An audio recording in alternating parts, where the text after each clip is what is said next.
So here we are, on our way to Burford to visit the head office of the Blue Cross, after being invited for their Creator Day. I've been lucky enough to visit twice before, and this time I'll be joined by Fallen, as well as some other amazing creators. Hannah arranged some perfect little goodie bags, and drew on the creators' favourite animals.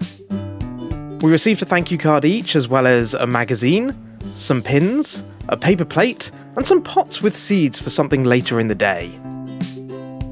But before we go see some of the residents, it was time for a little icebreaker with a very old Pikachu. Club 601 has raised thousands for Blue Cross over the last 4 years, and these events let us see firsthand the good that the money does. Our first visit was to some beautiful bunnies. While we visited Blue Cross, there were pets we met which were either brachycephalic breeds or kept alone when Blue Cross guidelines state they should be kept in pairs or groups. Blue Cross takes in as many pets as is viable and does not support the breeding of brachycephalic animals, nor keeping social animals isolated. Any lone pets will either be paired up while in Blue Cross care or rehomed to be paired with another pet of their own species.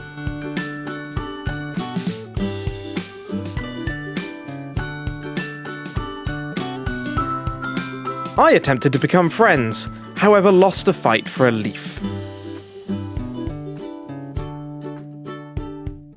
There were not many rats that we saw, as some were pregnant and being isolated or in foster homes.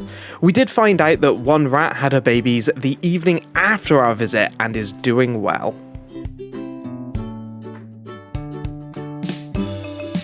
So this goes without saying, but this was mine and Fallen's favourite area, and oh my word, there were some cuties. The cats have both indoor and outdoor spaces available to them, so plenty of space. Bibble was so incredibly beautiful, had been spayed about a week before our visit. She was so social with all of us, and was the star of the catwalk. She was due to go to a new home that weekend. Next up, we met Harley.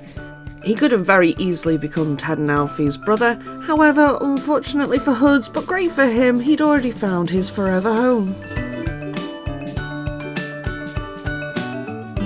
With the cats, we had the pleasure of seeing 5 kittens, all of which had already got future homes to go to.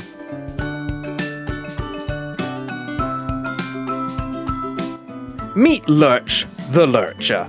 He was the happiest little soul and was the only dog we met. This was because the welfare of the dogs was paramount and they had to make sure their well-being came first. Lurch, however, was more than happy to have a scritch and a run.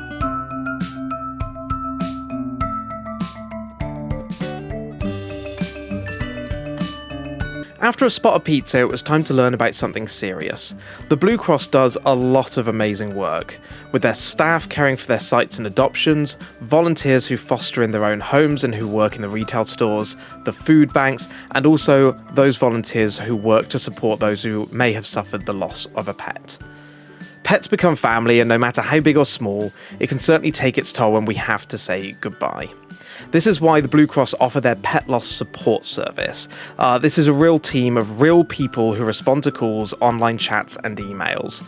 They all receive extensive training and are well looked after because it certainly can be an incredibly emotional role.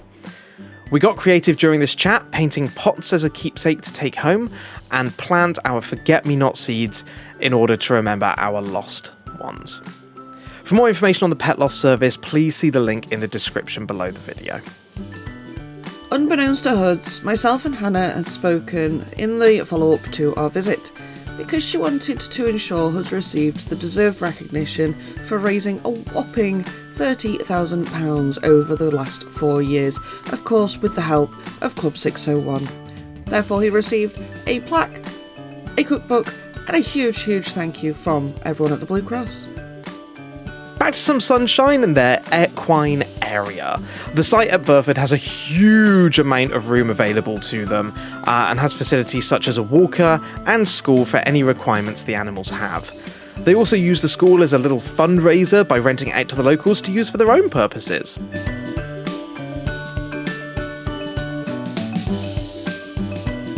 There is an intake here around every 5 weeks, where they'll take in horses who need to find new homes. They'll first be isolated, then checked and treated, before being turned out when it's safe to do so, whilst they await their forever homes.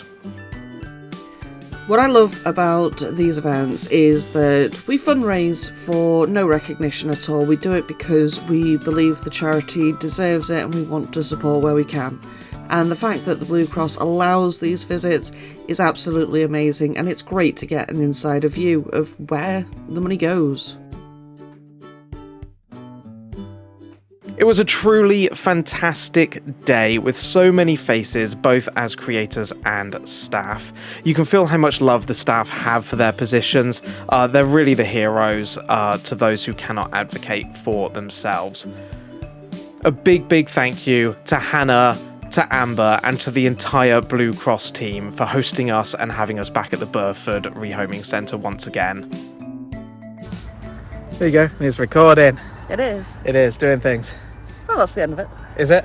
Is that what we're doing? Yeah, Cool, it's the end of it. it's the end of it. Easy. It's been a great day, though. It's been a fun day. It's been a fun day, yeah. So what have we seen? What have we done? We did some activities around the bereavement service and the importance it is to make people aware that it's there. Mm-hmm.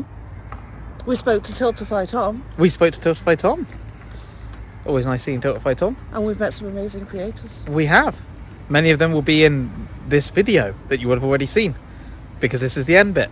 And I will put their names down here. Right there specifically. Right where my finger is going, I Right. will put their names. Right there specifically. Right there specifically. Because it's me that's got to edit this. It is you that's got to edit it, yes. I don't know what I'm supposed to say at this point. I don't Just say- do vlogs. Hoods, Yeah. just say bye. Oh, bye.